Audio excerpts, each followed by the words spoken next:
Billionaire philanthropist Mackenzie Scott revealed that she has donated nearly $4 billion to 465 nonprofits in a new blog post on Wednesday. This confirms the gifts that the groups have been announcing on their own for months.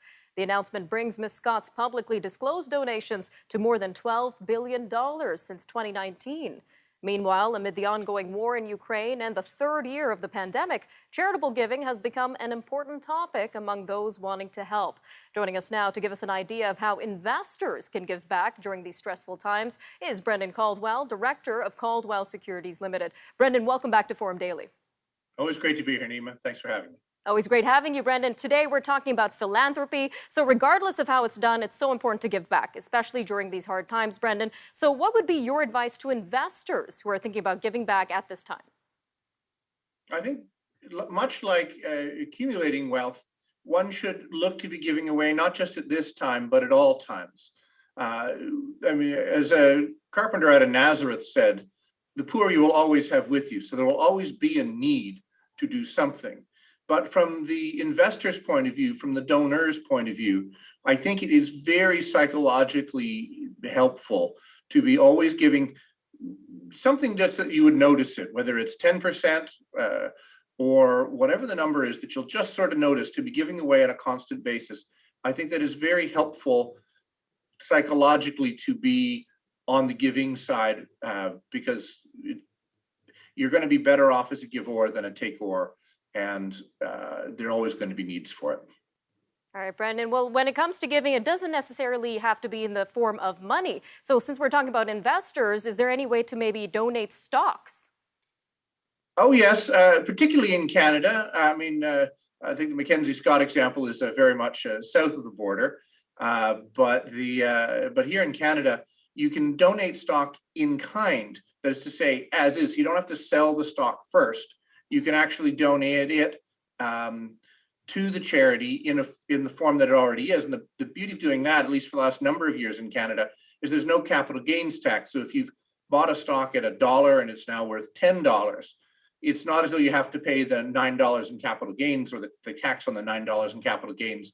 Rather, you can make the full $10 donation, get a tax receipt for the full $10, and have no capital gains tax on the gain. So it's been a very good way to fund up charities and encourage people to give. So it's been a nice rule change. It's been quite a few years that it's been that way, but it's well worth doing for investors. Mutual funds apply the same way.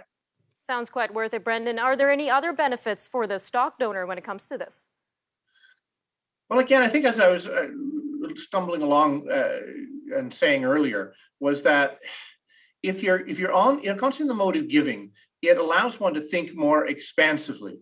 If one holds on to everything tight, the things tends to slip through one's fingers. It's true of money, it's true of almost anything. So if you're willing to be a bit expansive and find ways to match up where your heart is, where your conscience leads you with the actual financial contribution, and it can be also in terms of time and expertise, but again, as that same carpenter out of Nazareth said, where your treasure is, there will your heart be also. So if you're giving money to something, you're going to be supportive of it. And if you're helping people, that does wonders for one's own sense of well-being.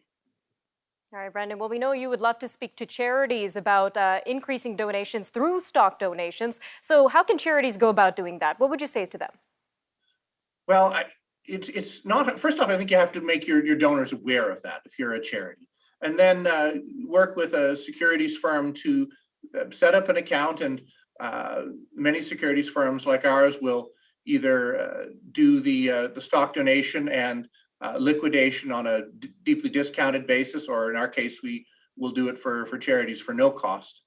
So if a charity wants to take in-kind donations, they need to let their donors know about that. And then if they want to make a donation, the securities firm can coordinate with the donor's brokerage account and make all that happen. It's just paperwork that we can look after.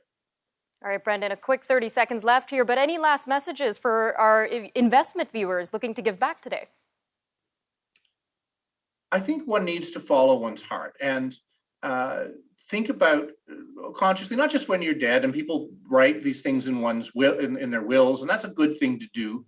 And if you're going to put a charity in your will, it's really good to let the charity know that they actually plan around these sort of things, but to be doing it on a constant basis, because if you are in the mode of giving, it makes one feel good about oneself, because if you know that you're in a position to help other people, it really just helps.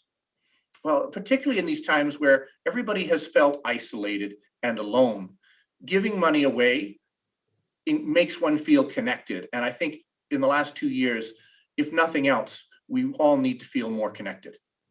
Some very moving words, Brendan. Thank you again for joining us today on Forum Daily. Thank you, Nima, very much. We'll be right back.